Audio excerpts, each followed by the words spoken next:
یہ وہ لوگ ہیں کہ اگر ہم ان کو ملک میں حکومت دے دیں تو نماز قائم کریں اور زکوٰۃ ادا کریں اور نیک کام کرنے کا حکم دیں اور برے کاموں سے منع کریں، اور سب کاموں کا انجام اللہ ہی کے اختیار میں ہے۔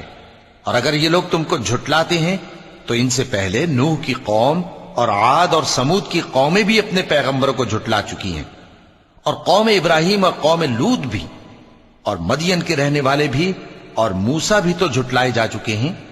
لیکن میں کافروں کو مہلت دیتا رہا، پھر میں نے ان کو پکڑ لیا، تو دیکھ لو کہ میرا عذاب کیسا سخت تھا۔ چنانچہ بہت سی بستیاں ہیں کہ ہم نے ان کو تباہ کر ڈالا کہ وہ نافرمان تھیں، سو وہ اپنی چھتوں کے بل گری پڑی ہیں، اور بہت سے کنویں بیکار اور بہت سے مضبوط محل ویران پڑے ہیں۔ سو کیا ان لوگوں نے ملک میں سیر نہیں کی تاکہ ان کے دل ایسے ہوتے کہ ان سے سمجھ سکتے اور کان ایسے ہوتے کہ ان سے سن سکتے؟ بات یہ ہے کہ آنکھیں اندھی نہیں ہوتی، بلکہ دل جو سینوں میں ہیں وہ اندھے ہو جاتے ہیں۔ اور یہ لوگ تم سے عذاب کے لیے جلدی کر رہے ہیں، اور اللہ اپنے وعدے کے خلاف ہرگز نہیں کرے گا۔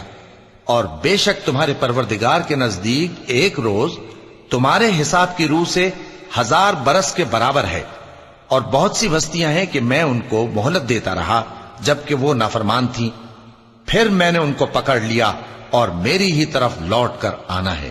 اے پیغمبر کہہ دو کہ لوگوں میں تو تم کو کھلم کھلا خبردار کرنے والا ہوں، تو جو لوگ ایمان لائے اور کام نیک کیے ان کے لیے بخشش اور عزت کی روزی ہے۔